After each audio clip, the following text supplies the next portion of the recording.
Buenas noches, muchas gracias, Consuelo. Es una gran presentación. Es de verdad agradecido con el trabajo que se está haciendo, con la apertura de estos espacios, un esfuerzo importante que se hace para plantearnos temas de este nivel de relevancia. En efecto, tenemos un tiempo bastante breve y tenemos una pregunta muy grande, ¿no? Eh, y de hecho yo plantearía dos preguntas.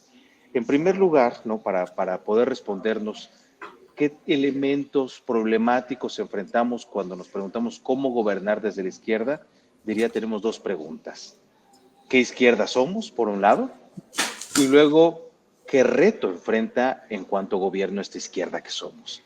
Estas dos cuestiones dan para seminarios doctorales y postdoctorales completos, pero vale la pena esbozar posibilidades de respuesta que nos acerquen colectivamente a este trabajo que tenemos que hacer para acercarnos a la respuesta y a alternativas de cómo lograr transformar, como lo estamos haciendo, ¿no?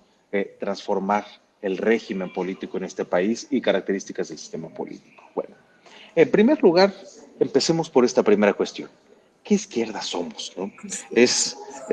Digamos, es una, una pregunta que nos tiene que arrojar, en primer lugar, a preguntarnos de qué izquierda venimos. Y le digo en el contexto en el que efectivamente nos encontramos en relación con un partido político, ¿no? Morena, que ha crecido muchísimo, que pasó de ser una opción poco viable pues, en cuanto a formas de hacer política, a luego tener el gobierno o la presidencia del país, y a partir de eso que pues creció de manera masiva. Para que un partido crezca de esta forma, pues se necesita que las personas interesadas en política se incorporen a él, pero que también personas que han participado previamente en política, pues reconfiguren, ¿no? Algunas de las formas en que han participado en el pasado y empiecen a participar desde esta otra perspectiva. En la experiencia, además, que obtenemos cuando colaboramos con el Instituto Nacional de Formación Política, en estos esfuerzos enormes que hace, por ejemplo, a través del programa de formación municipal, ¿no?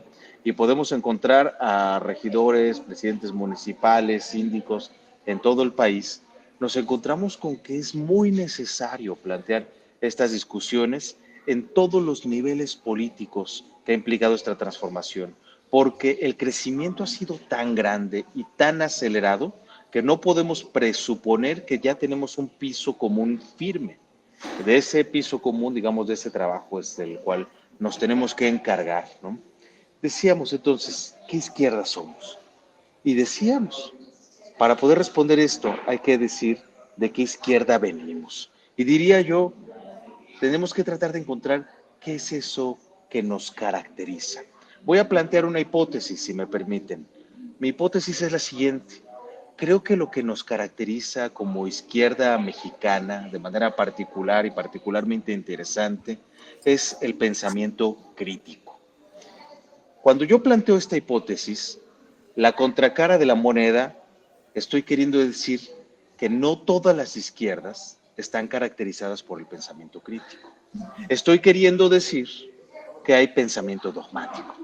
Hay pensamiento dogmático en la derecha, en el centro, pero también en las izquierdas. En varias latitudes, en varios momentos, hay este pensamiento dogmático impregnándose en la toma de decisiones políticas que se puede llevar a cabo. Y la hipótesis que planteo es esta. El caso de la izquierda mexicana es excepcional, porque es excepcionalmente crítica a la izquierda mexicana. Y esto tiene que ver precisamente con tratar de aportar elementos de respuesta para entender de qué izquierda venimos, ¿no?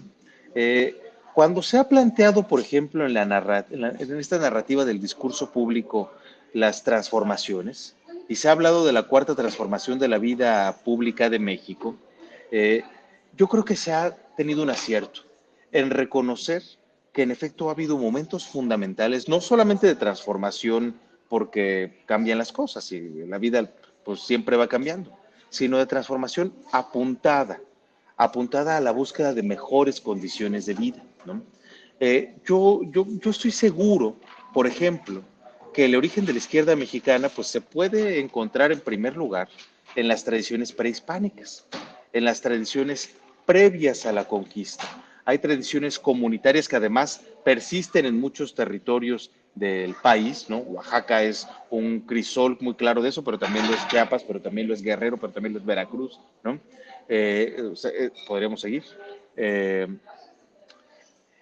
tenemos elementos en efecto, ¿no? Claramente previos, pero después, en este dolorosísimo y muy sangriento proceso de dominación y de conquista, ¿no?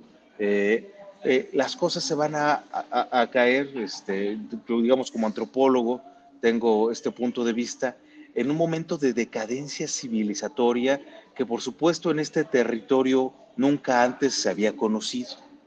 Y es por eso que el momento de independencia, ¿no? Pensado como primera transformación, es fundamental para entender el curso que va a tomar la izquierda mexicana, ¿no?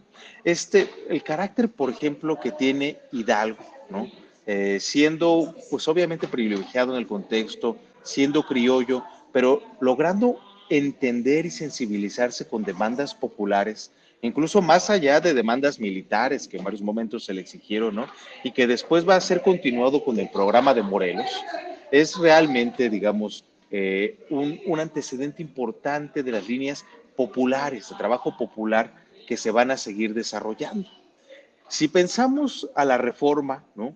Como este momento constitutivo del sistema político mexicano, por supuesto que ahí podemos también leer muchas características liberales, ¿no? Que se lee la influencia, por ejemplo, de Francia sobre el territorio mexicano, pero también muchísimas líneas muy populares que dejan en este sistema político una permeabilidad fuerte a lo que después va a llamarse, que nace allí y que después va a terminar configurándose, pues como el corporativismo mexicano, y que nace a diferencia de otros corporativismos como el italiano, digamos que es de tendencias claramente fascistas, el corporativismo mexicano va a nacer con características sumamente peculiares que permiten la negociación con lo popular y que dan un juego de organización popular en todo este contexto. Bueno, si avanzamos a la revolución, no tengo que explicar mucho. Hay referentes muy claros, desde los Flores Magón hasta los grandes líderes populares que tiene la revolución, Villa y Zapata, y todas las consecuencias regionales, ¿no? Que van a tener en organizaciones populares estas tradiciones. Eso es ilustrar una pequeñísima parte de esta historia popular de lucha de transformación que por supuesto podríamos identificar a la izquierda. Es un esbozo muy breve, pero que yo creo que tiene que ser mencionado, que tiene que ser puesto sobre la mesa. Ahora quiero añadir otro ingrediente, ¿no? México también va a nutrirse de una manera excepcionalmente crítica, específicamente por la desgracia que ocurrió en otras latitudes. Por ejemplo, la intelectualidad española, ¿no? Digamos, en cierto momento de la historia del siglo XX alcanza cierto momento de desarrollo, ¿no? Que logran avanzar a la constitución de la Segunda República Española, ¿no? De pensar en dejar atrás los elementos monárquicos y poder organizarse por fin. Y además es un proceso abrazado por la ciudadanía de una manera hermosa. O sea, es esta forma en que la bandera republicana, ¿no? Es la que se impone, no porque haya sido un plan, ¿no? De ningún actor político, sino porque las gentes ya las tenían en las calles y se empiezan a identificar. Digamos, es un sentimiento popular que además sí tiene muchos intelectuales muy interesantes, ¿no? Y además una reforma educativa, ¿no? La institución libre de enseñanza, ¿no? Que ha nacido en ese momento y que está generando una transformación pedagógica fundamental. Se convierte en elementos sumamente interesantes. Lamentablemente, digamos, lo que sucede es una reacción conservadora, una reacción fascista, ¿no? Con el general Francisco Franco, ¿no? Que ataca estos intentos republicanos y que van a terminar haciendo con la derrota de la Guerra Civil Española, ¿no? Que lo mejor de la intelectualidad del mundo hispano, que en ese momento es quizás también de lo mejor de la intelectualidad de todo el mundo, tenga que exiliarse y, digamos, por la coincidencia popular que tiene México, por el desarrollo también a la izquierda que tiene, en ese momento nuestra presidencia, por ejemplo, está ocupada por Lázaro Cárdenas, ¿no? Y eso va a ser fundamental.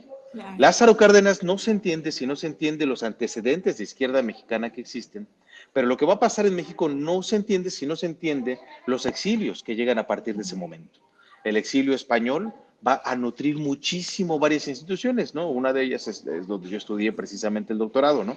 El Colegio de México. Entonces el exilio español va a aportar elementos muy críticos a la lectura de la realidad, pero no es el único. Desgraciadamente también en América Latina la intelectualidad que logra adquirir presencia, ¿no? que logra adquirir además espacios donde presentarse, también es derrotada por la intromisión política militar conducida por los Estados Unidos, ¿no? En los procesos de dictadura militar en varios países de América Latina, ¿no? de Sudamérica y de Centroamérica.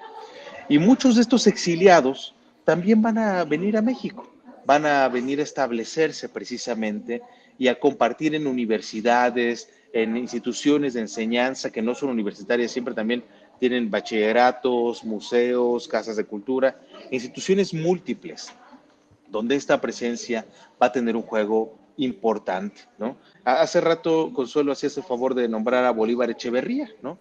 Bolívar Echeverría no es exiliado, no es de nacimiento ecuatoriano, pero sí, digamos, genera un movimiento intelectual donde estudia en la escuela de Frankfurt, ¿no? Con Marcuse directamente, ¿no?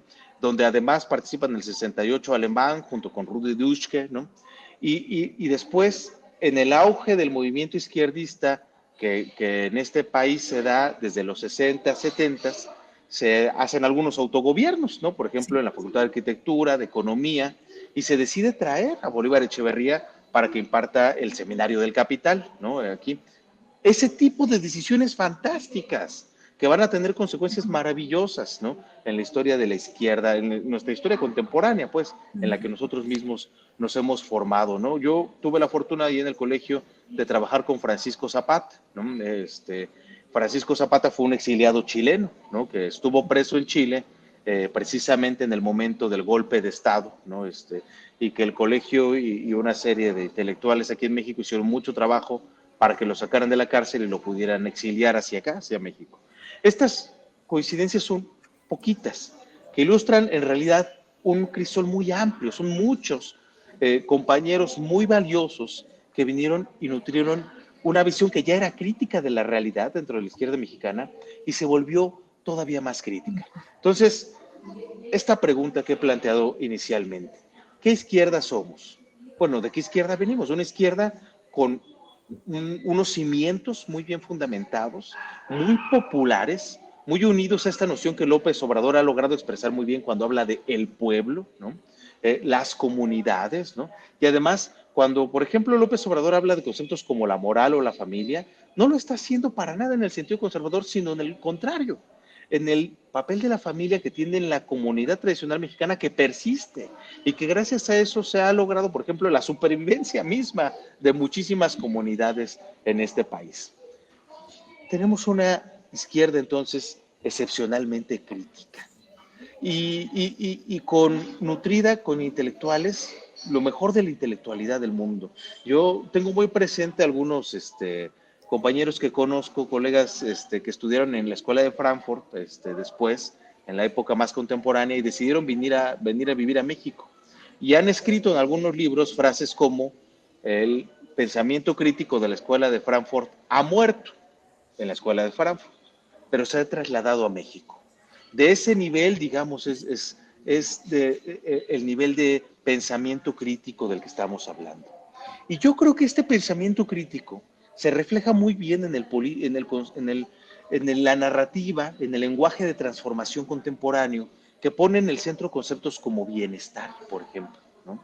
Conceptos como economía moral, son conceptos profundos que tienen raíces históricas importantes y que sí dan una brújula, porque no se trata solamente, digamos, el discurso político de esta transformación no es solamente decir vamos a atacar las remoras, vamos a dejar atrás el neoliberalismo, no es nada más la parte negativa de lo que hay que destruir. Por supuesto que con eso hay que empezar, ¿no? Toda transformación empieza pues destruyendo lo que se construyó antes y estaba mal construido. Pero en el momento inmediato en que hace eso, empieza a apuntalar. Las políticas que estamos nosotros haciendo son de bienestar, son universales, no son para unos grupos, etcétera, etcétera, etcétera, ¿no? Y eso tiene que ver muchísimo con este aliento crítico, ¿no?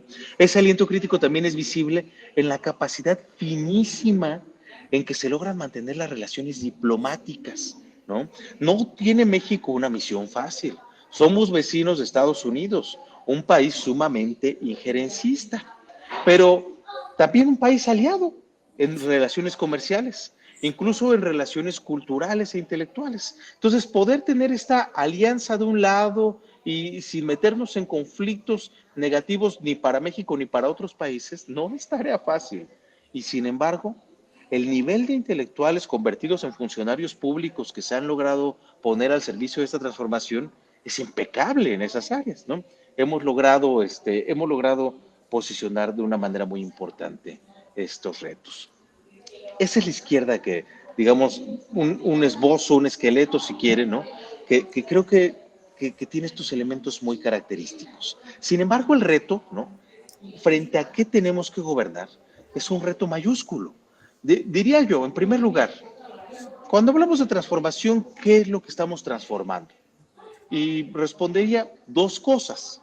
Por un lado, se habla de transformar el régimen y por otro lado, de transformar elementos del sistema político mexicano. El régimen, yo coincido con Lorenzo Meyer, ¿no? El régimen ya se transformó. A partir de 2018, las decisiones de política pública a nivel federal que nosotros hubiéramos podido identificar con el régimen neoliberal se dejaron de tomar. Ya no se toman ese tipo de políticas públicas, sino que se toman políticas públicas de bienestar, que recuperan la soberanía energética, que recuperan la soberanía alimentaria, que avanzan en los servicios de salud pública, de programas públicos de bienestar, ¿no? De adulto mayor, que cambian el carácter de los programas sociales de mantener o incluso incrementar las desigualdades, porque en varios programas sociales yo puedo, digamos, atestiguar que hicimos estudios donde vimos que los programas no solo no reducían las desigualdades, sino que las incrementaban, y esos programas sociales cambiaron por otros que son universales y que sí están impactando más a quienes más lo necesitan. Entonces, aquí aconteció un cambio de régimen. 2018 podemos hablar de un cambio de régimen. Pero ojo, un cambio de régimen a nivel de gobierno federal. Esto no significa que ese cambio de régimen haya llegado a todos los gobiernos de los estados. Diríamos que probablemente a unos sí y a otros no.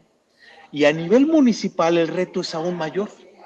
Tenemos que entender que cuando decimos que la cuarta transformación llega a los municipios, en parte estamos hablando de tratar de entender cómo hacer el cambio de política pública pertinente y necesario para que, por ejemplo, los servicios públicos que pudieron haber sido privatizados en parte o por completo sean recuperados para ser administrados de manera pública, ¿no? Entre muchas otras tareas, es decir, ¿cómo hacemos que un cambio de régimen que el presidente Andrés Manuel López Obrador sí hizo llegar a nivel federal, también llegue a otros niveles como los estados y los gobiernos municipales?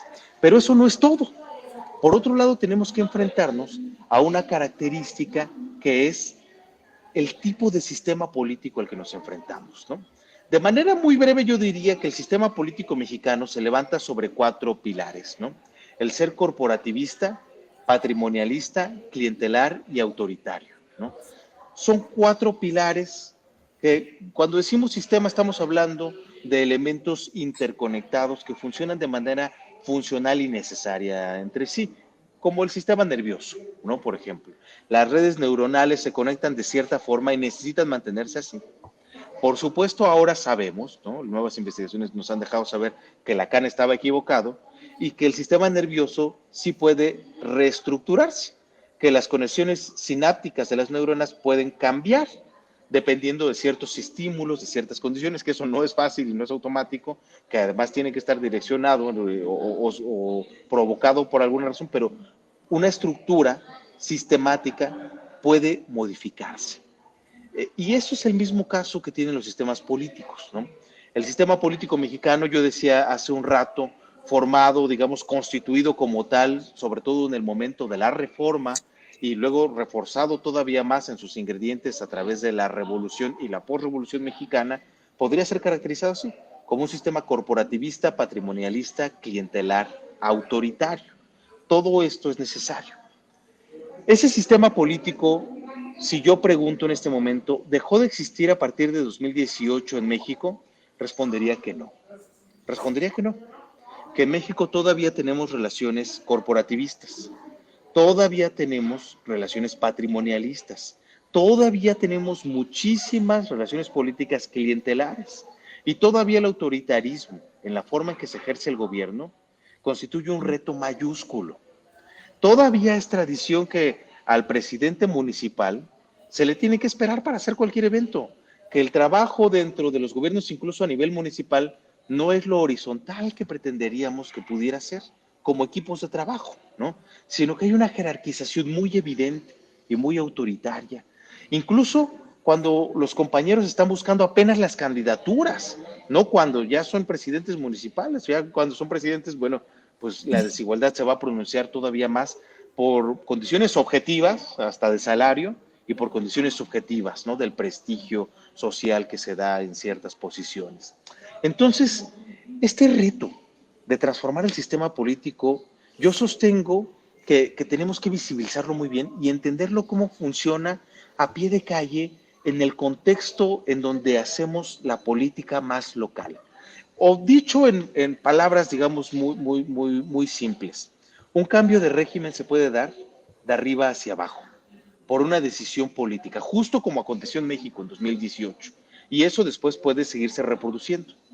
Pero un cambio de sistema político tiene que darse de abajo hacia arriba, porque digamos, la persistencia de elementos corporativistas, patrimonialistas, clientelares, no pasan por la decisión del presidente Andrés Manuel López Obrador. Él no puede estar en cada una de estas decisiones.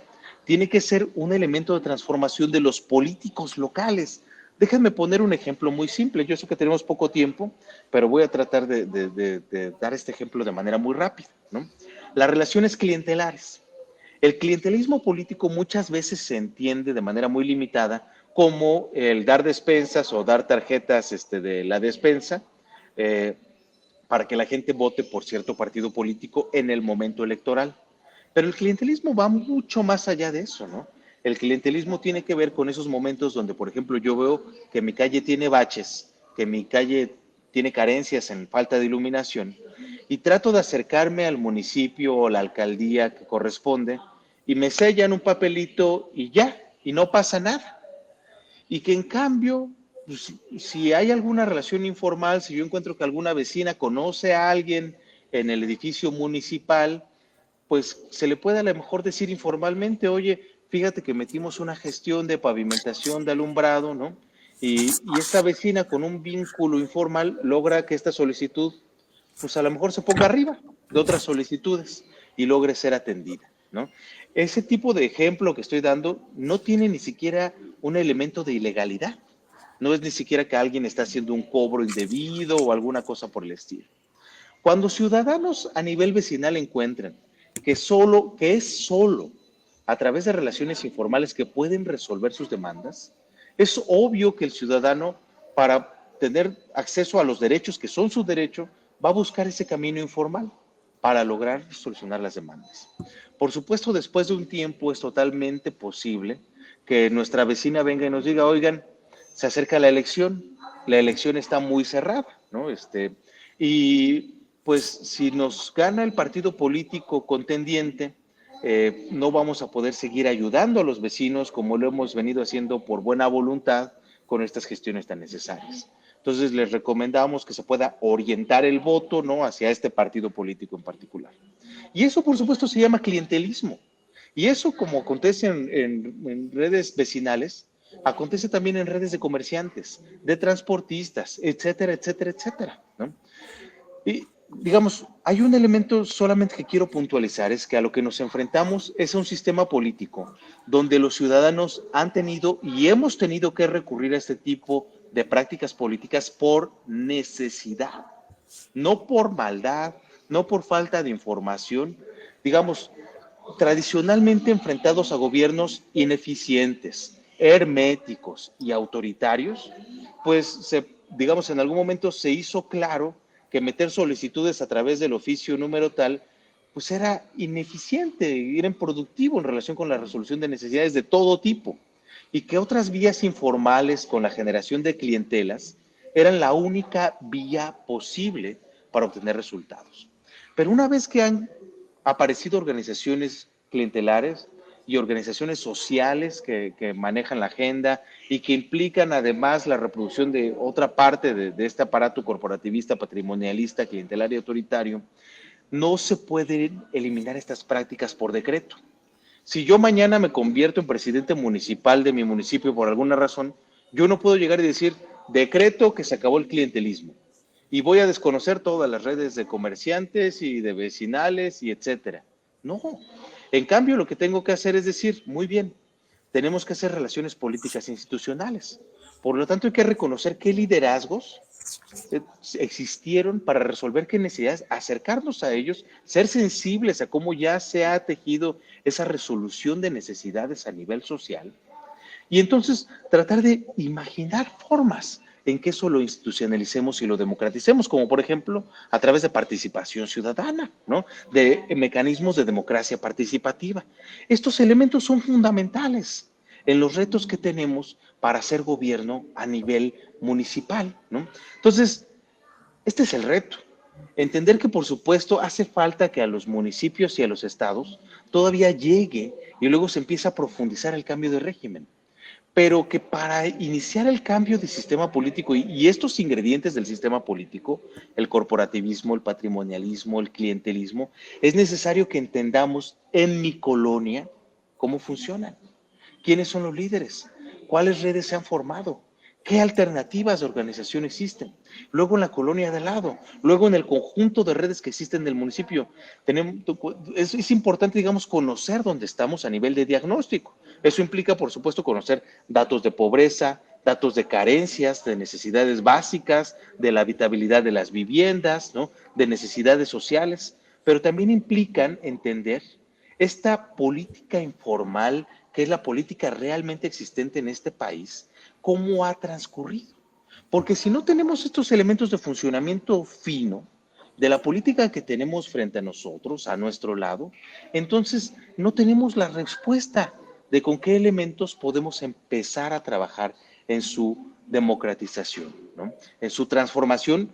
No puede ser una transformación sin rumbo, es una transformación democratizadora, ¿no? Bueno, hasta ahí, si les parece bien, plantearía Sí, estas primeras provocaciones, ¿no? Para que podamos empezar a tener un diálogo a partir de eso.